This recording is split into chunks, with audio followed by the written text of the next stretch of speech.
everybody out there. This is Justin Chamness, the Real Estate Wholesalers Club, where we're all about helping you get to that first deal. That's that first deal paycheck, that shut up money. We use hashtag shut up money here because that's that first deal that changes everything, changes your life. It takes the blinders off. It opens up the possibilities. It removes some of those preconceived notions that you have about yourself. And it allows you to tell people in situations in your life, hey, shut up. Today, we've got a great thing here to share with you. I have recently made kind of a friend here, and you guys know who he is. Marcus Maloney. He is a blogger for the BiggerPockets. I don't know if you guys have heard of BiggerPockets. Just kidding.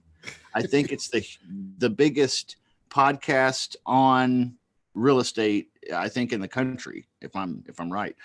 Marcus was just actually on that podcast. You may have seen him, but I wanted to introduce him today and let him share a little bit with you. You can ask some questions, and maybe he even has some questions for you. But if you're out there looking in and you want to participate, go ahead and jump on in here with us, and you can do so today. It is a public forum. It is www.zoomjustin.com. That's how you get in here, www.zoomjustin.com. And the password is money, lowercase. You know the password is always money, right? Marcus Maloney, how are you? I'm doing great, Justin. Hey, man, it's early here on the West Coast. It's 8:00, but I am an early riser. I'm normally up at 5, like I was telling you. I get my morning devotion in, clear my mind, get my mindset right for the day.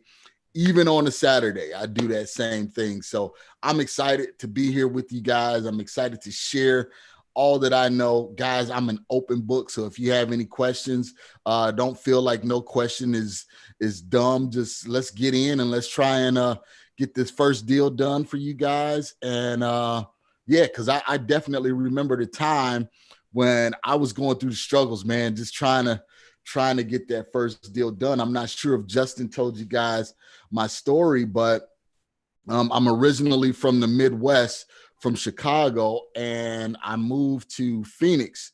And I was promised a job here in Phoenix and packed up my family. My wife went 2 months before me, packed up my family. I had at the time, 3-year-old and 4-year-old and a 13-year-old. So we packed up and we moved across country, 2,000 miles, and I was promised a job. And when I got here, the job was pulled out from up under me. So wow. I'm here on the West Coast, 2,000 miles away from my family. Really no real income. I did have some rental properties back in the Midwest, but it was... Marcus, can we back up? Sure. Because I was listening to this BiggerPockets podcast that you were on, and you were talking about when you were a kid being raised on a pig farm. Is this right? Yep, absolutely. And being of the, kind of the financial, position with your family is that getting school clothes was something that you had to get I guess you had to get a hog and raise it. Yep. Tell us that story again, if you don't mind, man, because when you told that story, I mean, it really kind of hit me, because you really can come from wherever you are with this real estate stuff. Yeah. So my grandfather, he was an entrepreneur. He was a Navy vet. And just to go back even a little bit further, my grandmother, she was an entrepreneur.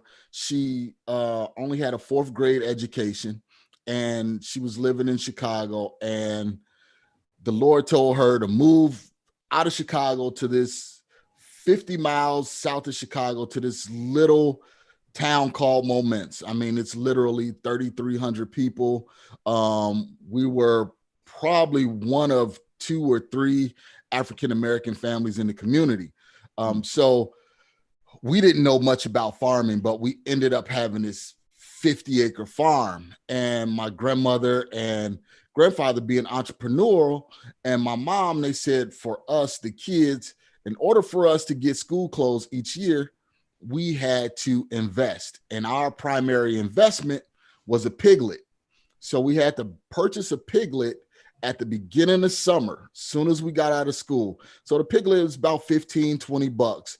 And the more we fed that piglet, it turned into a hog, got older and older, got bigger and bigger. And then before we go back to school, we could take that hog to the auction. Whatever money we made, that's what we use for school clothes. Wow. So it taught us investments at an early age. So we bought low, $10 to $15.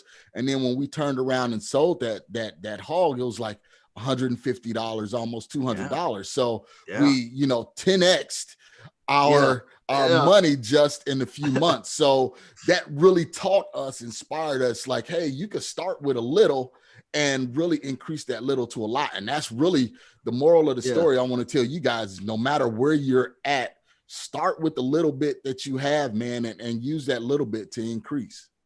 Man, that's an incredible story.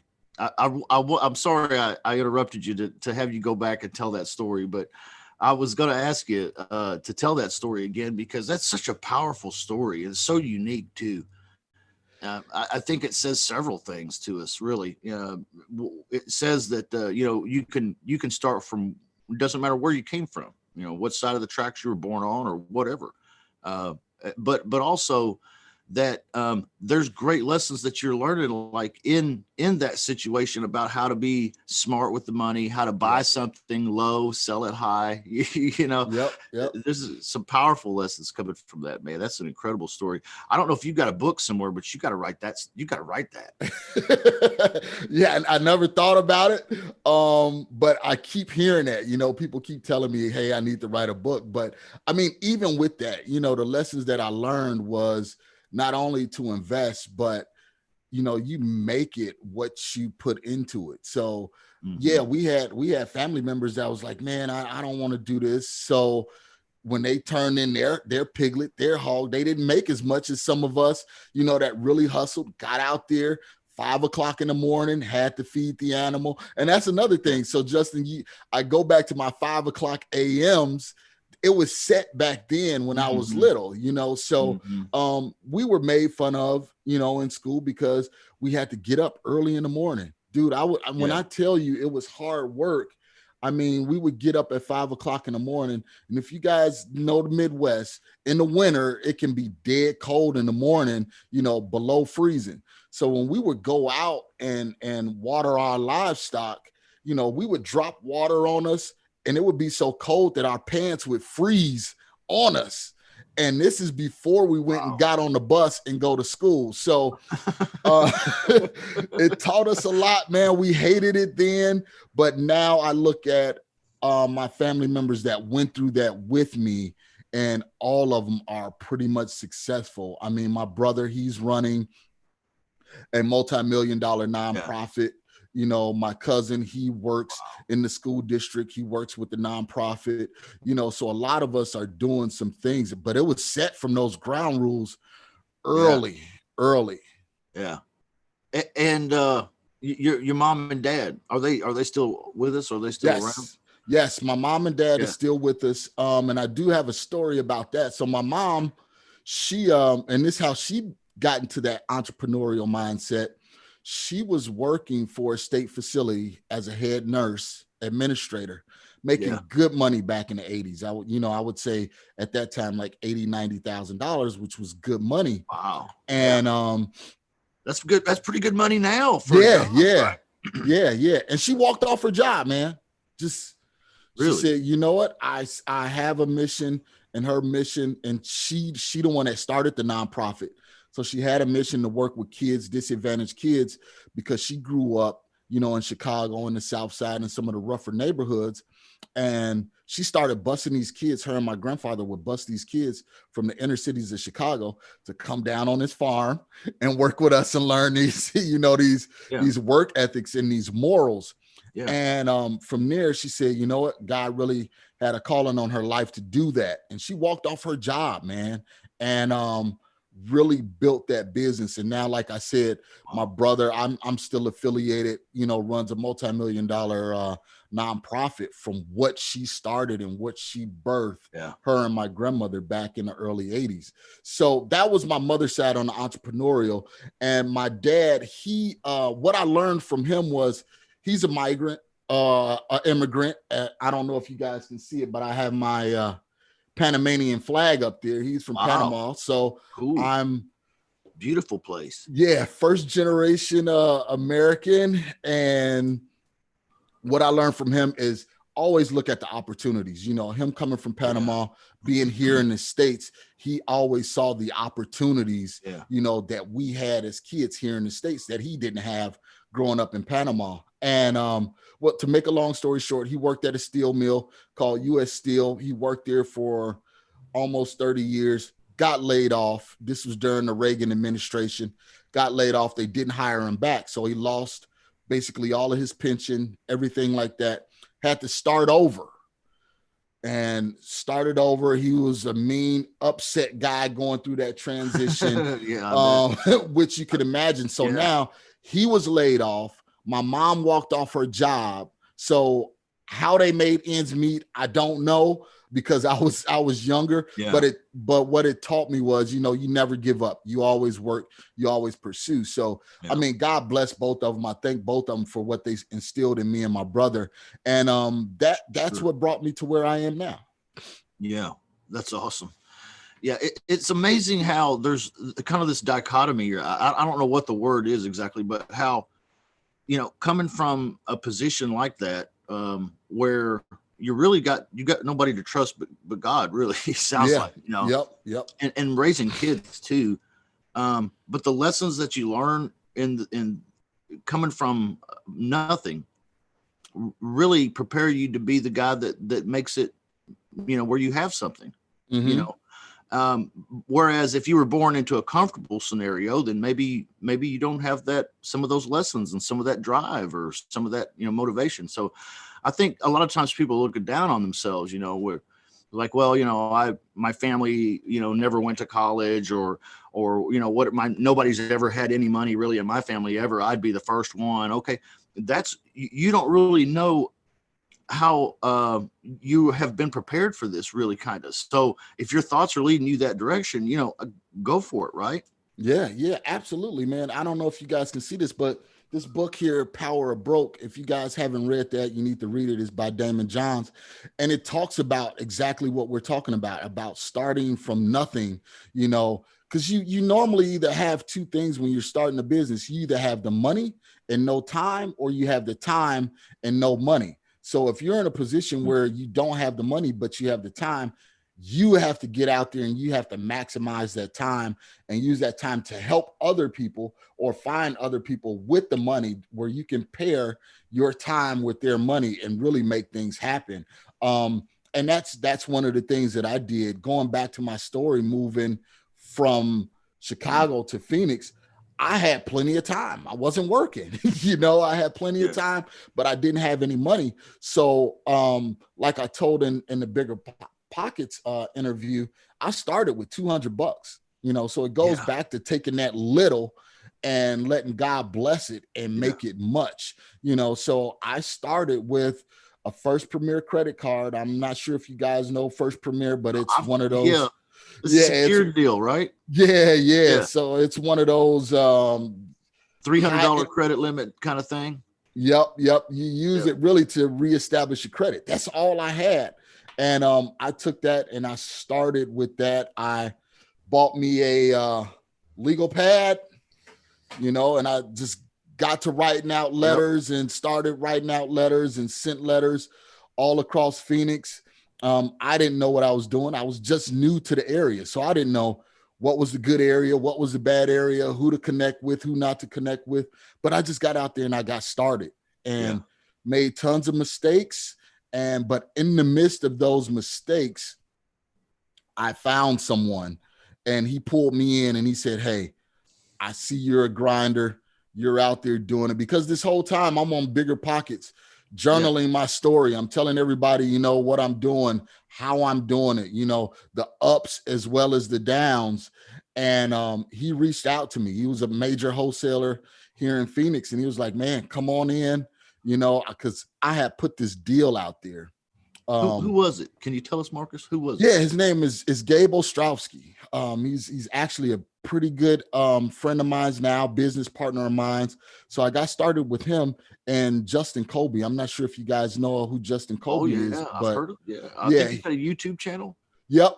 He's with a YouTube channel, The Science of Flipping. He's with like Sean Terry and Kent Clothier.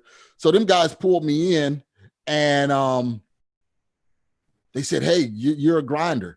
We need an acquisitions manager. We need somebody that can close some deals for us. And I said, hey, whatever it takes, I'll do it. And got out there and just started hustling, man. So they offered you some mentoring, some training, teaching, and stuff like this, along with the acquisitions manager role. Yeah, it was OJT, man. It was on the job training. So I had to get out there and I had to learn pretty quick, but I was always a savvy person when it come to talking to people, so it really wasn't that difficult. But what was difficult was learning the numbers and everything like that. And that's where that mentorship really came into play. And they helped me learn that, helped me learn how to calculate ARV, helped me learn how to, estimate the rehab cost and everything like that. So that's one of the things that I tell people is, again, if you don't have the money and you have the time, get out there and bird dog for somebody, get out there and do something for somebody. That way you can learn, along the way. Yeah. I was saying the other day, the biggest mistake in creative real estate is not doing it. Yeah. You just, and I always tell people, so what if you look stupid in the beginning? It's okay. That's part of the learning process. Sure it is. Yeah. You can't, one thing I always tell people is you can't circumvent the process. Some people, Justin, like yourself and some of the others, we've been doing this for years. We didn't automatically wake up and boom, we closed our first deal and now we're on our way running.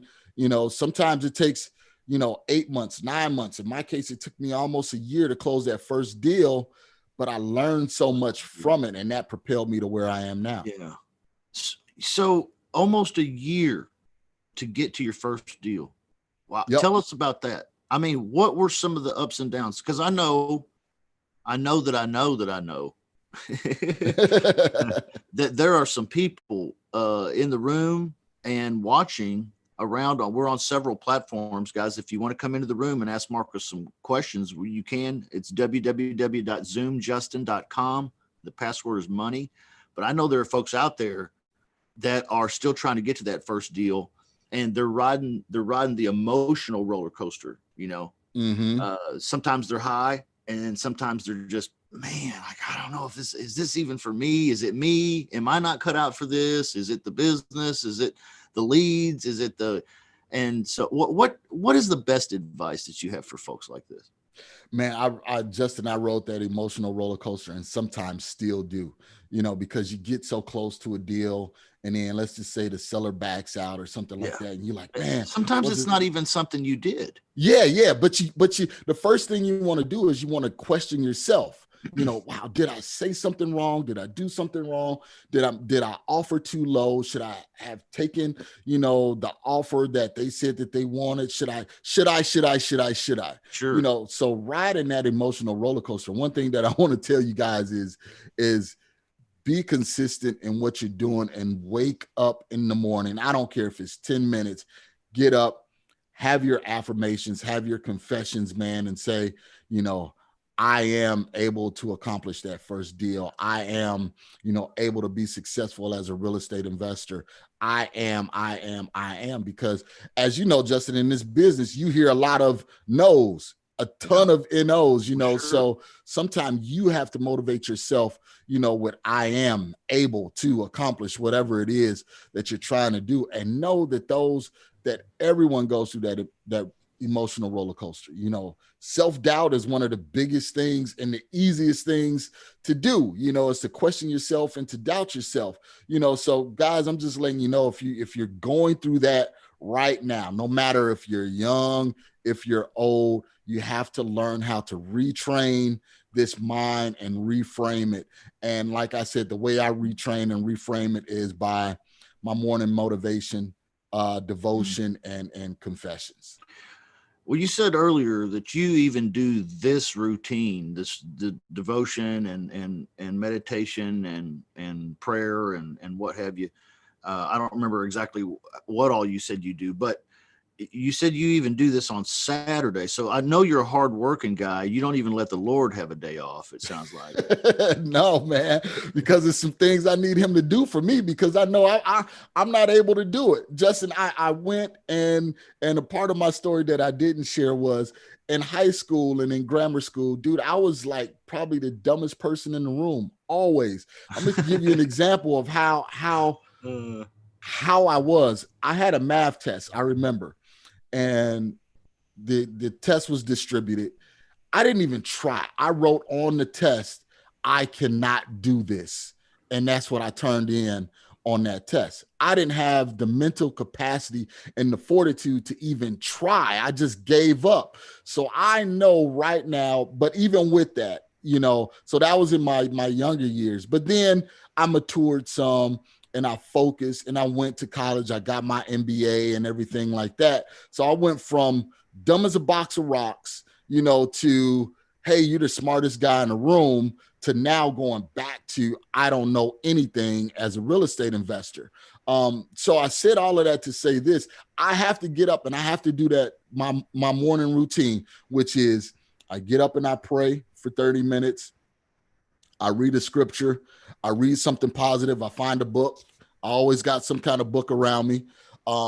And then I do my morning confessions, my I ams, and then I listen to something positive for, 20 to 30 minutes. That's just to get me started, because I know, dude, my self-confidence sometimes is so low to where I'll sit in the room and I won't do nothing, won't take action. And I know it's hard for some of you guys to believe this, but I'm going to tell you, if it wasn't for me doing that in the morning, dude, I wouldn't be able to do half the stuff that I do, honestly. Yeah. No, I believe you. Yeah. Because I think I'm kind of like that too. I've got a routine myself, and I feel like it's what keeps me going and growing both. Mm-hmm. And I think this is a discipline that that's a lot of people are missing. Yep. I think that for them it's hard to get going, and they feel like maybe they have to duplicate your routine or my routine, and that's just not true. It doesn't have to be as long. It doesn't have to be the same things even, or the same ways, but it's important that you take care of yourself, right? So Yep. okay, 12 months it took you to get your first deal. Let's fast forward, if you don't mind, a little bit. Sure. And you're a blogger for BiggerPockets, a well-known investor now. We would say you're a successful investor. You're not just a wholesaler anymore. You've gotten into BRRR,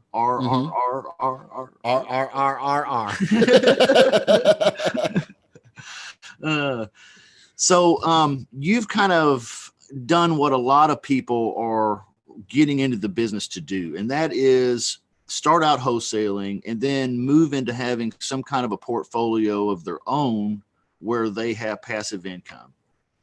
What do you recommend folks do if this is their end objective when it comes to the wholesaling game?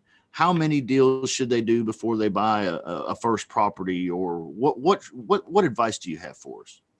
So one thing that I would tell people to do is, if you have a sweet wholesale deal and you know that, hey, I can hold this thing and make mounds of passive income from it, the best thing to do is go out there and look for the money. And when I say that, there's tons of money out here, guys. Don't be ashamed to look for the money. There's tons of money out there. Even if it's creative, like what you do, Justin, even if it's creative, getting that property and, doing seller financing or something like that, or subject to, if it's something that you feel that you need to keep, don't let your self-imposed challenges stop you. You know, one of the Mm. challenges is always, dude, I don't have any money. I Man, don't I'm have so this. tired of hearing that. You know what I Yep. mean? Like I got sick of hearing that in my own head, but I'm like I hear that. It's just like, what is there not any other better excuse than that? Yeah, yeah. And you know what? You don't have it because you're not out there asking for it. You know, I'll give you an example. I had a property, um, and I called the lady. This was going to be a wholesale deal, right? Called the lady 3 months prior. Talked to her. She said, "Yep, my property is in good condition. I basically want retail value for it." So I told her, I was flat out honest with her. Told her, you know what? I'm sorry, but I'm an investor. You know, we're looking to buy these properties at a discount so we can go in, renovate them, and put them back on the market. You know, and she said, well, my property don't need renovation, you know, so on and so forth. So I said, well, I just recommend you list it with the realtor. And I left it at that. That was the end of the conversation. To me, that lead was dead. It was gone. Well, she called me 3 months later and she was like, I had made the offer. I made the offer at like $50,000. Always make an offer, guys. Remember, always make an offer, no matter how embarrassing you think that offer is, always make an offer. So she called me back 3 months later and she was like, you know what? I'm just done with this property. I don't want to list it with the realtor. You know what? I'll take your $50,000 offer. So I said, well, you know what? I'm going to be in town. I actually happen to be going to Chicago at the time. I said, I'll be in town. Let me come by, see the property, and meet you. Well, I got to the door, walked in. The property was so clean, guys, that I could lick the floor. Honestly, it was that clean. I could lick the floor. She just had the floors. We rebuffed, waxed. Everything was meticulous. And the ARV on the property was like 170. And she accepted 150. So I was like, well, yeah, I can wholesale this thing out, you know, and probably make 30 grand. I said, but this thing is in such good condition, but I didn't have the money. So then it was like, okay, where am I going to get $50,000 from in order to pull this thing off? Right. Rob a bank or yeah. I didn't have too many people to ask. So I was talking with my attorney because he was the one that was closing all of our wholesale deals. And I remember the conversation that we had, you know, some months prior. He was like, man, you're getting good deals. You know, usually I have money to deploy some capital, you know, that we can use to put it out there. I never raised capital or anything like that. Sure. So I called him up. I said, man, look, this is the deal. I said, I can wholesale this thing and make 30 grand real easy. I said, but it's more meat on this bone. And I sent him the pictures. He said, look, I'll give you the money for the acquisition and whatever rehab that needs to be done on the property. So now, just because I asked, I was given $90,000, guys, $90,000 just because I asked. Yeah. And yeah, and we got the deal done. I was able to go in and we did some minor rehab on it. When I say minor, probably like $17,000, $20,000 worth of rehab. And we walked away with a huge check. He made money. I made money. My partner made money. And it was well over, you know, that 30 grand that we anticipated. It was nearly $100,000 deal. But I could have took the easy way and said, I'll take the 30 grand. Mm-hmm. But I expanded my mind and said, okay, how can I find the money in order to make this happen? Yeah. How can I be the buyer? Yeah. Right. And that's basically what it was. Yeah. Yeah.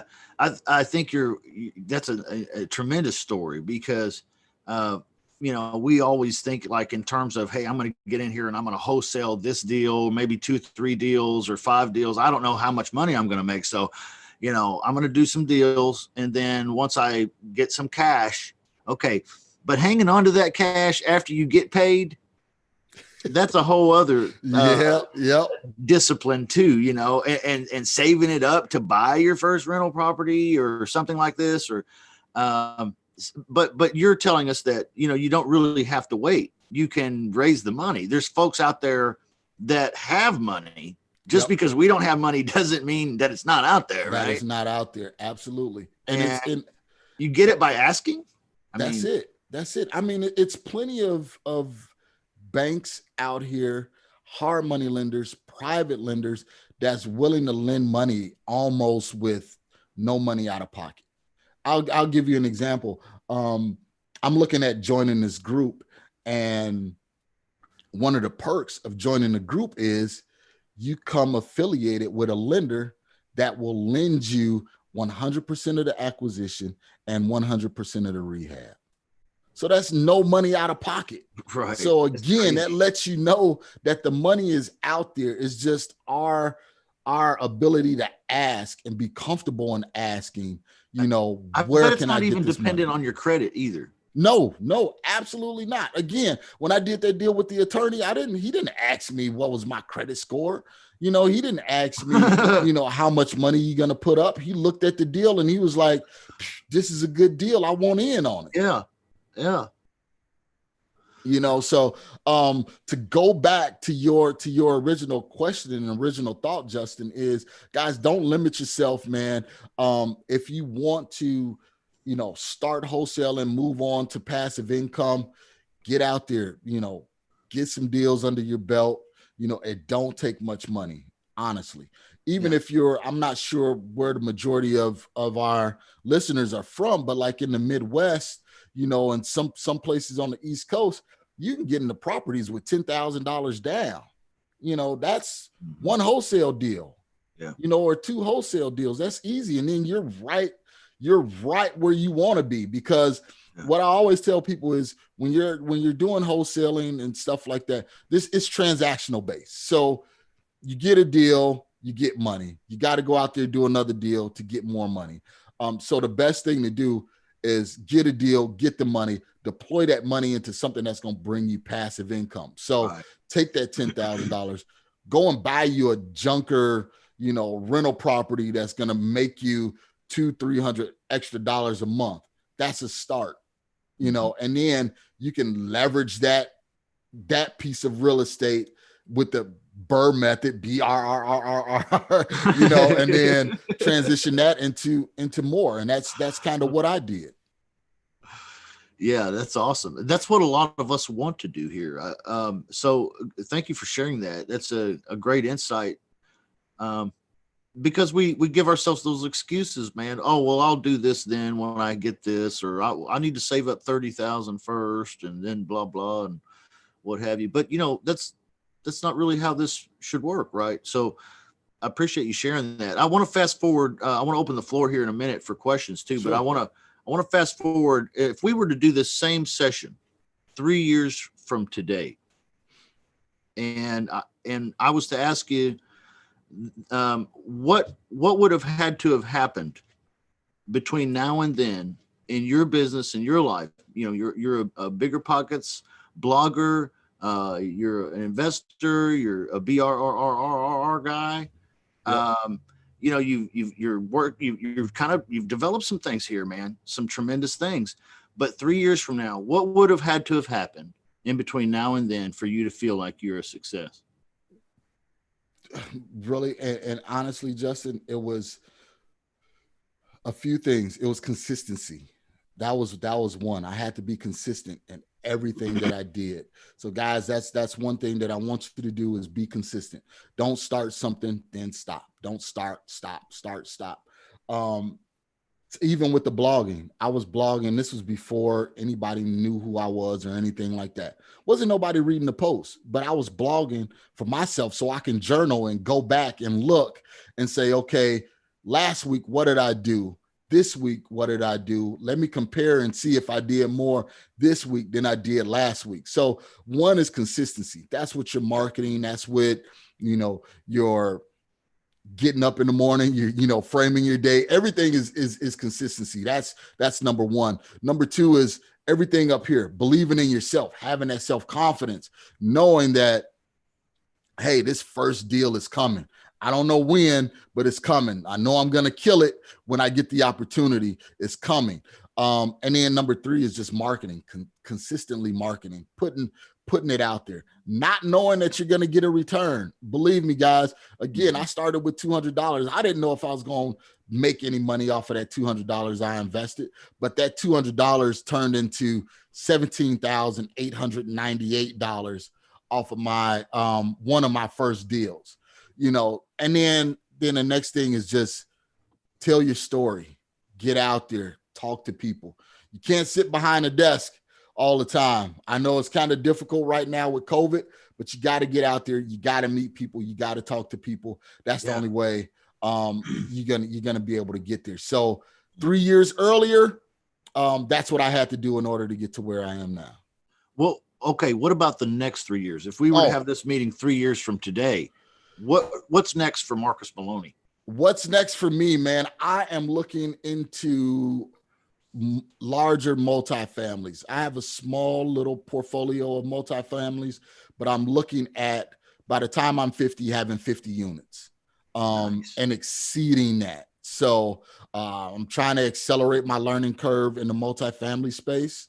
Trying to accelerate my network and getting around higher level thinkers, because when I told somebody this, 50 units by 50, they were like, well, how old are you? And I was like, I'm 45. I said, I'm 45. It was like, oh man, by 50, you can have 200 units.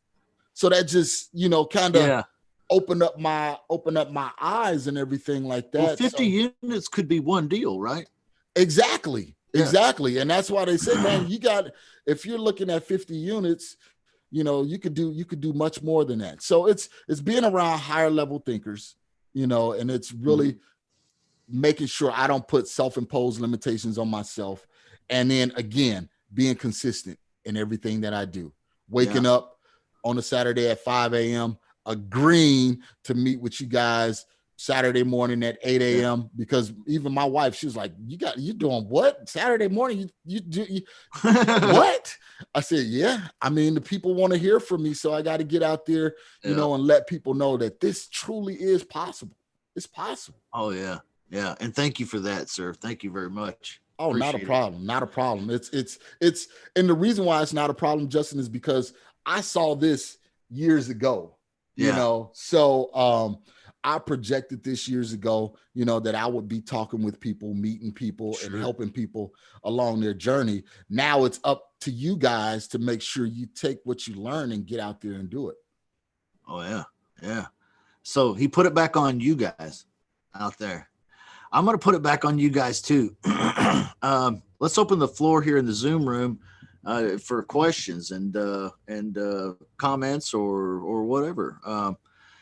Let's go ahead and do that. If you're in the Zoom room here, if you want to be in the Zoom room, you can join us. But if you're in the Zoom room, you feel free to unmute your microphone and or turn your camera on and ask Marcus some questions. Anybody got any questions for Marcus Maloney today?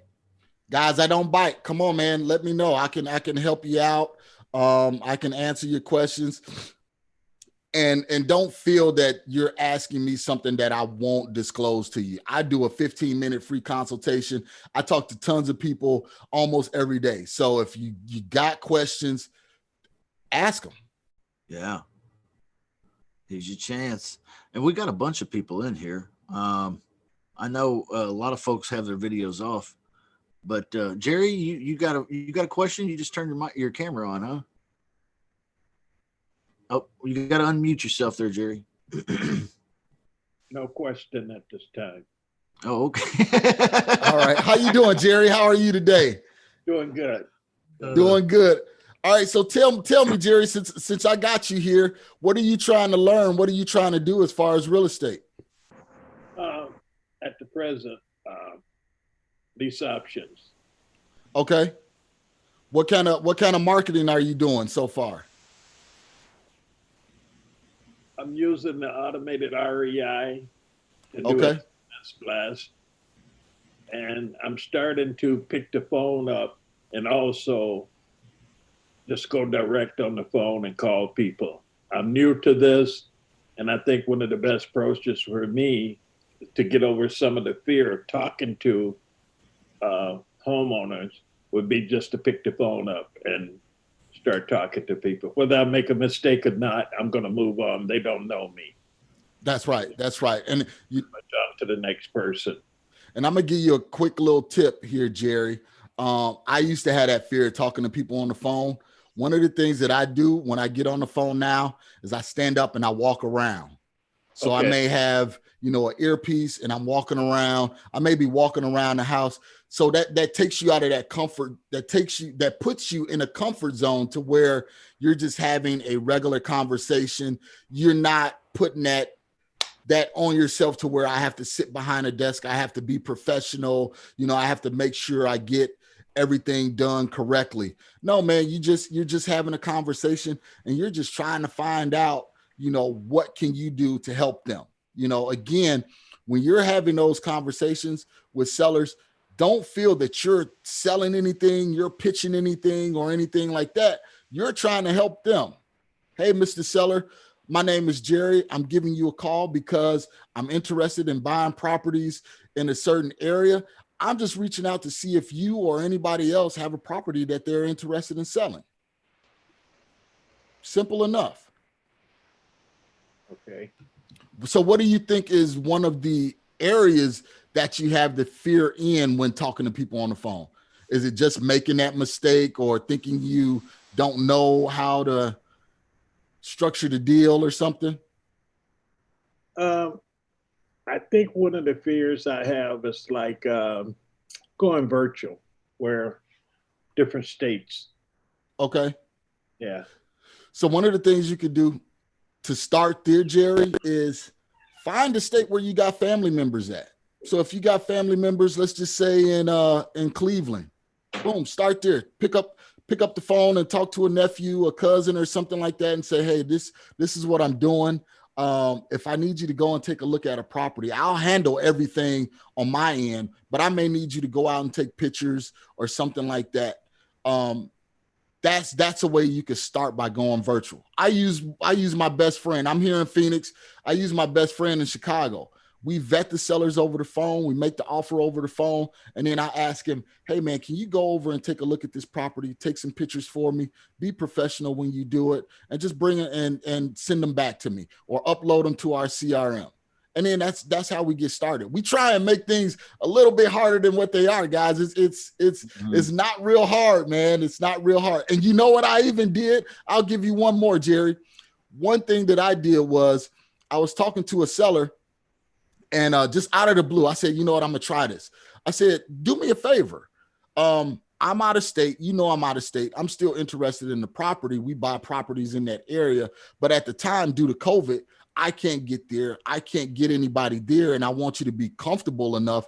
Why don't you just go around the house and take some pictures for me? And you can text them back to this telephone number. And guess what happened? They did that. So now I'm looking at, hey, this could possibly be an ongoing part of the process. So we just don't have to make things as difficult as they seem. Yeah. Yeah. You know what it makes me think of is how much of this business is problem solving and being creative and, coming up with interesting and new ways of doing things, your way of doing things. Right. And that's what it is. Yeah. And I at one point I had a bad experience with wholesale, with the rehabbers, the contractors. What happened? Well, I bought a property and I hired the wrong contractor, and they started my job and 5 other jobs. Okay. In the middle of my job, I gave them money. They disappeared. Okay. And it just became a nightmare. But guess what? You learned something from that, right? I learned something from it, but it took me, the house I ended up moving into. And I think I stayed in the house for, I think 8 years. Okay. Okay. And I ended up selling it and I made $85,000, but it was like, but it was a nightmare with the contractors. And even to this day, I just don't feel good about contractors. I've been through that too, Jerry. Yeah. You're not alone. That's all I'm saying. Sorry to interrupt. Yeah. But my heart goes out to you because I know the feeling of, hey, they're using my money to fix somebody else's project. I know that taste. Yeah. And you know what, Jerry?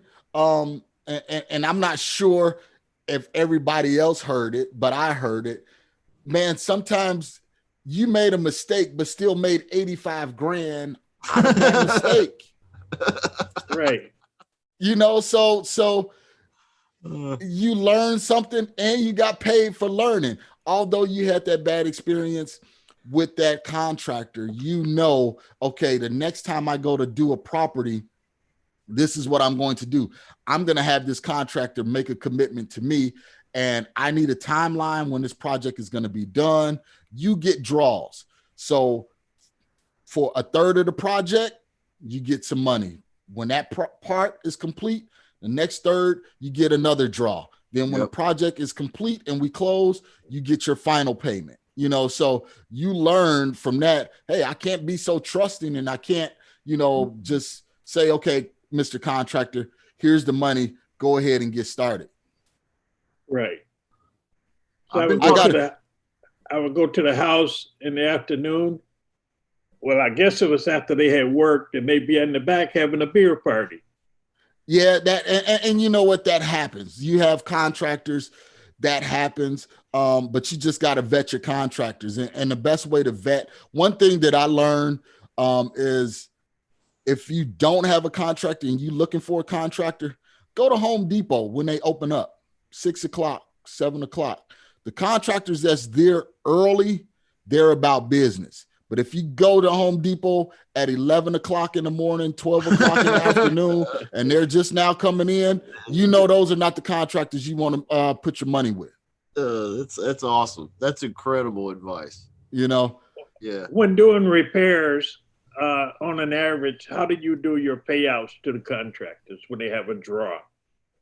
That's exactly what it is. Let's just say if the project is going to cost $30,000, then they may have 3 draws. You know, $10,000 to get the materials to get started, another 10, you know, at the halfway mark, and then you get the final payment when the project is complete. Right. Yep. Okay. So we do it just like lenders. You know, when you're doing a construction loan, you get draws. Okay. All right. Yeah. I see TC Boyd in the room. If this is the same TC, I know this guy. You know, there's Kimberly Lawler popped in here too. I've been seeing her on YouTube making some comments, and I bet she's got a question maybe also. But TC Boyd as well. I haven't met TC. Is he one of your guys? Yeah, you know what? If it's the same TC, let me know if it's the same person. He's from Illinois, and actually, he used to work with us. Yeah. Hey, what's up, man? How you doing? Yeah, my bad. Yeah, my background was a little loud, so I'm trying to get in a little quiet space. How you doing, man? Good, man. Good. Yeah, man. I'm glad I tuned in. I just saw that you guys were on, man, so I wanted to hop on because I know I was asking you, you know, some questions a few times, man. So, yeah, this has been good, man. Okay, good. So, guys, just so you know a little bit about TC, he used to work for us in our nonprofit, and now he's getting into real estate and everything like that. So, yeah, man. Yeah, let me get my video on. There we go. There we go. How you doing, man? Good, man. Yeah, you know, the fam, man. So I was like, man, they loud over here. But yeah. Okay. Well, right now we in the Q&A session, right, Justin? So anybody that got any questions, man, the floor is open. Again, I'm open to answer any questions you guys have. Yeah, actually, yeah, man. I was going to say, I was listening, man. I think you answered some questions I was asking, because, you know, I I asked you about finding like some leads and stuff. So I did find some out here, and I'm starting to, you know, call some. I think, you know, like you said earlier, like the mentality, like mentally, you know, believing in yourself. I think that's been the thing that just spoke to me today, because you know, that was the challenge. I was like, man, am I really, you know, meant for this? Am I good at this? You know what I mean? And so I know you mentioned that earlier, man. And that was like something that I feel like I've been dealing with, like, these feelings of like wanting to like, maybe I'm not cut out for this, you know? So I know you kind of touched on that earlier, but I guess I would ask again, like, was the main thing just, you know, like you said, affirmations and stuff, just telling yourself that you're going to get it, you're going to do it? Was that like the main thing that really just, you know, kept you going in it? That was, man. And then you get to a point where nothing else matters. I mean, you get to a point where you say, either I'm going to do this or I'm not going to do this. So you have to come to a point where you have to challenge yourself. Hey, dude, are you that weak to where you can't accomplish this? Come on, man. You know, you're preaching to the choir here, man. That's right. You know, so you get to that point where you just got to challenge yourself. And one thing, actually, this is something that I read this morning. And I know I'm going to get the quote wrong, but it's, if you thought about it and it's in your destiny to do it, you have the power to accomplish it, because God wouldn't have put it in you if he didn't think that you can complete it. You wouldn't even have the thought. Like, I don't even have the thought to be an architect, to go and build a bridge. That's not in my destiny. So I'm not going to have that thought.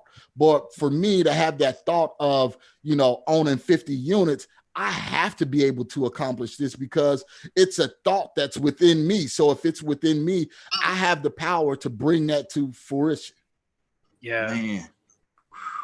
You know, so that was just something that I read this morning. And that's the power of getting up, you know, feeding yourself something positive every morning. Man, that's awesome, man. Yeah, that's real. Yep. So I know Dion had a question. Dion, you still there? I know you had jumped in for a second. Yeah, absolutely. I appreciate your time.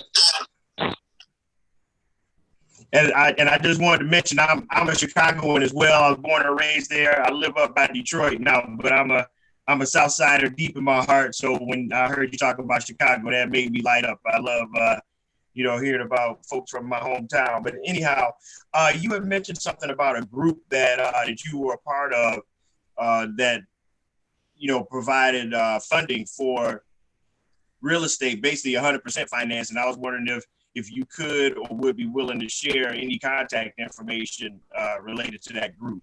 Oh, he's looking for the secret sauce now, Marcus. Yeah. No, it's no problem, man. No problem, Dion. First of all, where at on the South Side, man? I grew up 80th and King Drive. Oh, okay, Southeast. We doing deals over there all day, man. But yeah, I kind of grew up over in Inglewood, so I was west of you. But go to Lending Home. Lending Home, you won't be able to get that 100% financing because you're not a part of the group, but they do have some fabulous rates and everything like that for you to get started. And actually, you in Detroit, man, you need to look up Mike Simmons. He's out of Detroit, and trying to think of the other guy's name. Man, it's escaping me. But look up Mike Simmons. Man, he's doing things in Detroit. He's doing like nearly $100,000 a month. You know, so that may be somebody you want to get connected with and learn from and see what you can do to try and position yourself with him. Mike Simmons and Lending Home. All right. Yep. All right. Thanks so much, Marcus. I appreciate it. Yeah, no problem, Dion. Anybody else?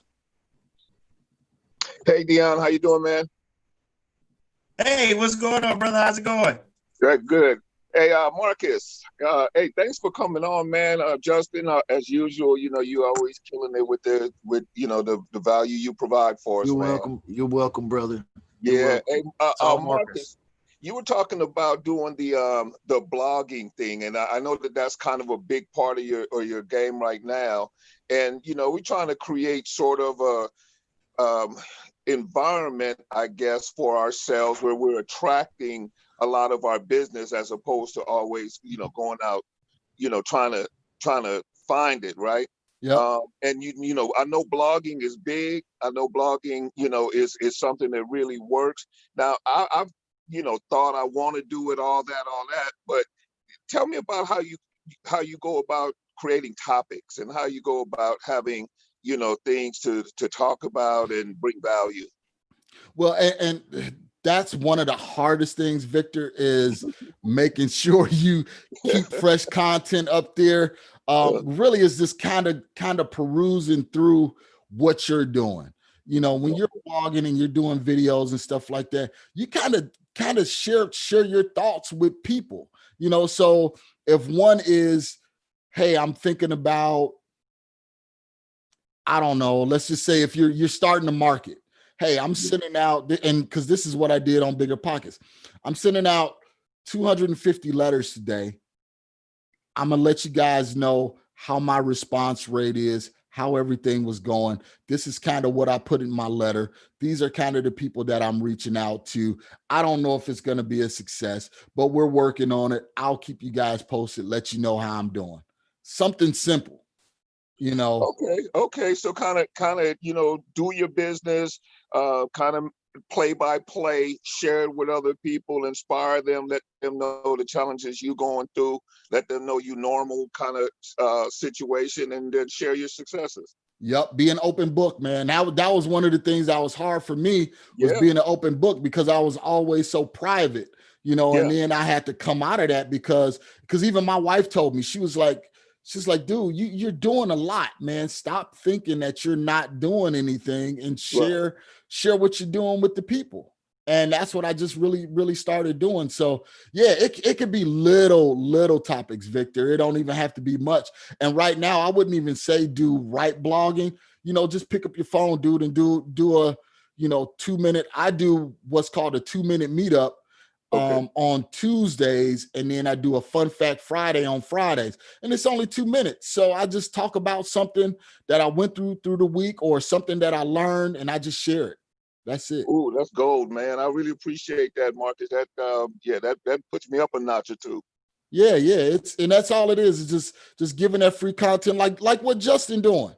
Yeah. Justin, it don't take much, you know. You just have to be consistent at doing it, you know, and get out there and do it. That's it. Okay, yeah, Justin got us on schedules now, so you know he gave us a boss called he gave us a program that's our boss now. So you know, moving closer to having a methodology that works with consistency. Yep, that's good. And you have a good thing that you do have, is that you got Justin, you know, for accountability too. So hey, Victor, did you put your blog posts out? Did you do your videos? Because when someone holds you accountable, you don't want to let them down. You know, you can let yourself down all day, because you'd be like, well, you know, I didn't do it because of this, I didn't do it because of that. But if you tell Justin that, he's going to be like, well, that's not an excuse, man. Yeah. Well, it takes you 2 minutes to do it. Get out there and get it done. Come on, man. Stop coming up with excuses. Yep. Hey, thanks for that, Marcus. That's amazing, man. Appreciate you. No problem, man. No problem. So I'm gonna be looking for your videos and stuff. So make sure you get my contact information after this, so I can follow you. Absolutely. Will do. Okay. All right. Thank you. Yep. I think Kimberly jumped on. I'm not sure if she have her mic unmuted. Kimberly, you got a question? All right. I guess not. Kimberly. Okay. We've been here about an hour, guys. I don't want to keep Mr. Marcus Maloney extra long or anything like that. But if he's open to any last questions, if anybody has any, that's great too. I got a question. David, all right. Hey, Marcus, I listened to your the podcast on BiggerPockets with you, where they interviewed you. And you said that you did something with a direct market, with direct mail. Can you just talk about how that you said a professional piece of mail, so it's not the regular, I was curious about that too, David. Great question, man. Because you were making the distinction between how we handwrite yellow letters and then we address the envelope with a crayon, and and then you are going with the professional business type oriented. Awesome question, David. So what we do, and like I said, I'm an open book. So we just send out a professional looking letter, has a letterhead, our logo, but the content is still the same. Hey, I'm Marcus Maloney. I've been buying houses in Chicago on the South Side for a number of years. I see you own the property at 123 Main Street. Are you interested in selling this property? If so, please let me know. And then I'll have a blurb down there of, a recent property we bought or a property that we're doing a rehab in the area. So without being specific, I may say, we recently bought a property on 91st and Colfax, and we're looking to buy more properties in this area, in this neighborhood. Feel free to, go to my, web page, blah, blah, blah, blah, blah, so on and so forth. Here's my contact information.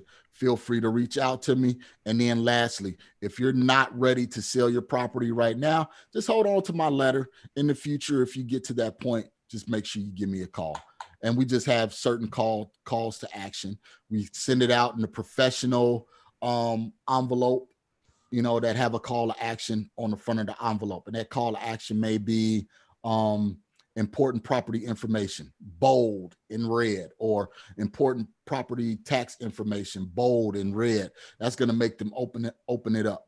What happens with yellow letters, because we used to do yellow letters all the time. And I'm not saying that it's a good thing or a bad thing, but you have to switch it up sometime, because some people will respond to a yellow letter where some people won't respond to a professional letter, and vice versa. I had, this was a call that I received, a message that I received from a yellow letter.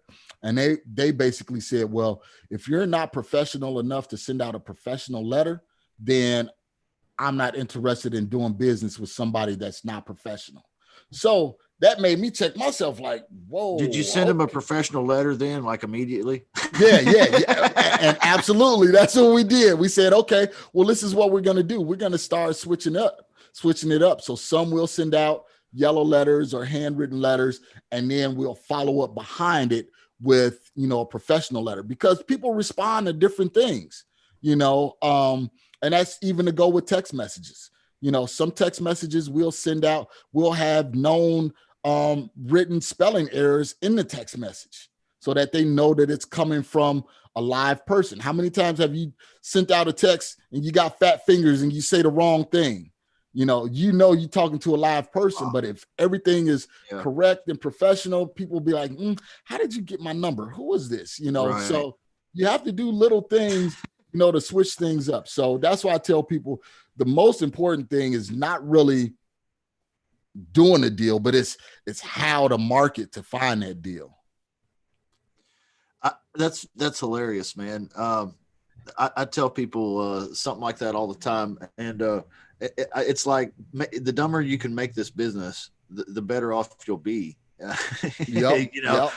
Like purposefully misspelling something, it's so interesting. It adds that genuineness, that authenticity to it, right? It does. And that's the main thing, is people want to do business with people that they know, like, and trust. Once they know you, then they begin to like you, and then they begin to trust you, and then closing the deal is easy after that. During this whole COVID thing, I got a property under contract in February. The guy was older, and I walked him through the whole process. We closed 2 weeks ago, so it took some time because of COVID. But during the whole process, he was like, "Well, I don't know about this. I don't know about this." So I just started. Every time I talked to him, it wasn't always about the property. I would just give him a call. Hey, how you doing? Just checking up on you and the family. I know going through COVID, going through, the social unrest and everything like that. How's everybody doing? You just build that rapport, over time. Some people you can do that with. Now, some people you can't. Some people are red personalities where they want to know, how much you going to give me for my property? That's all I want to know. Yeah. We've got a great question here in the YouTube comments. Marcus, do you put offers in on properties that the sellers have listed with an agent? You do business with agents at all? We do business with agents, but because I am licensed, I can't put in an offer directly to a seller that's listed with an agent, because then that it's a red flag on me because it looks like I'm trying to circumvent the commission to the other realtor. Interesting. Guys, just play the game and play it effectively. So if they got the property listed, let's just say if they got the property listed and you sent them a direct mail piece and they give you a call back and they say, hey, you know what? I got the property listed with the realtor. You just give that realtor a call. Say, hey, I know you got the property listed. I sent your client a direct mail piece. We are interested in it. However, we like deals that's off market. Let me know, if this listing get hung up or, if somebody backs out, we may be interested in stepping in. Because you don't want to burn those bridges with realtors, because guess what? Realtors is the best source to move your properties as a wholesaler. So the majority of my buyers list are realtors. Because what do realtors do? They go out there and they market to find people that's looking to buy houses. They're talking to these people every day. Every day. So we have our buyers list consists of cash buyers and realtors. The majority of the time, it's our realtors that say, hey, I have a buyer that may be interested in this. When can we take a look at it?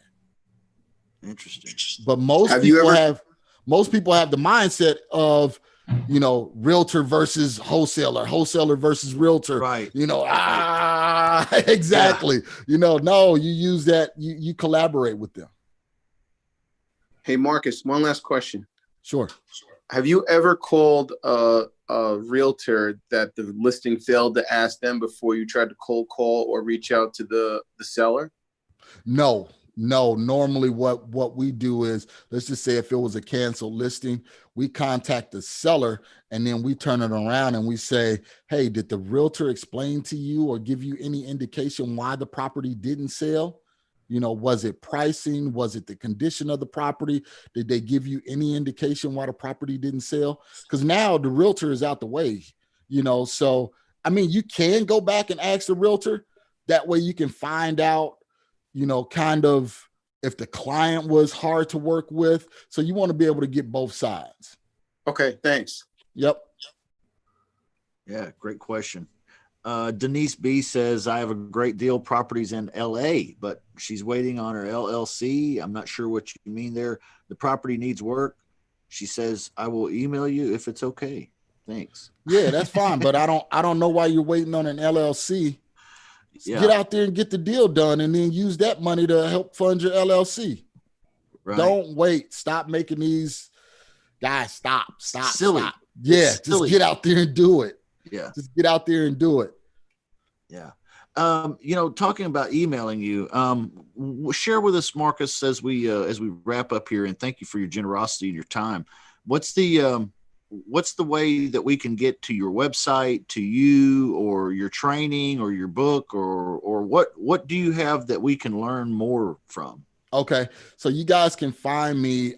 First off, my website is Marcus E as in equity Maloney. So that's MarcusEMaloney.com.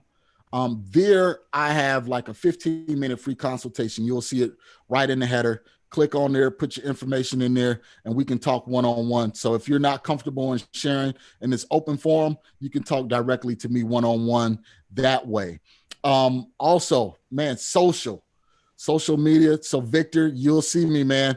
I'm out there. You can meet me Instagram at MRCS Maloney. So it's Marcus without the vowel. So MRCSMaloney.com or at Instagram. What I thought of, Marcus, when you delete the vowels out of that, you're deleting an A and a U, right?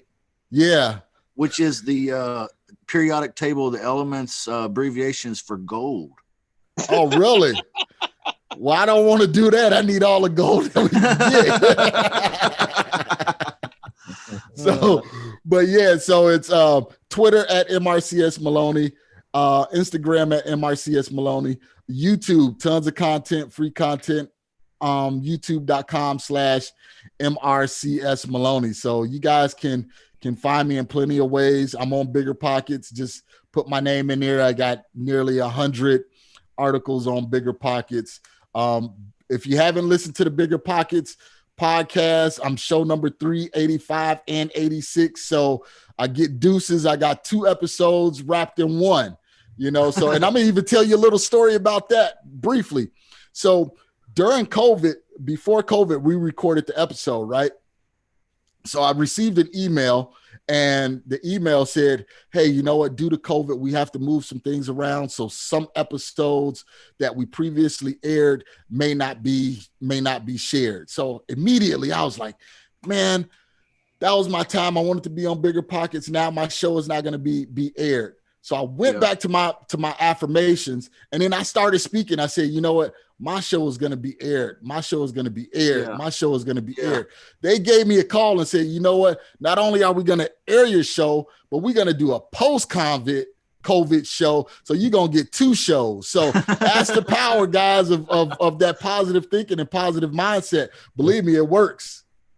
Absolutely. Of course, go check out those interviews. I believe both of those are on YouTube, correct? Yep. Both of them are on YouTube. Yeah. And you can check out BiggerPockets blog also, where Marcus writes faithfully there. Well, how do they find that too? What I could do, Justin, I can give you a link afterwards, and that link could go directly to all of my BiggerPockets bio with all of my posts. Awesome, man. That'd be great, because I know people would like to learn more. You're a tremendous resource. I'm very, very, very honored and grateful that you're here, that you spent this much time with us. Thank you very much, Marcus.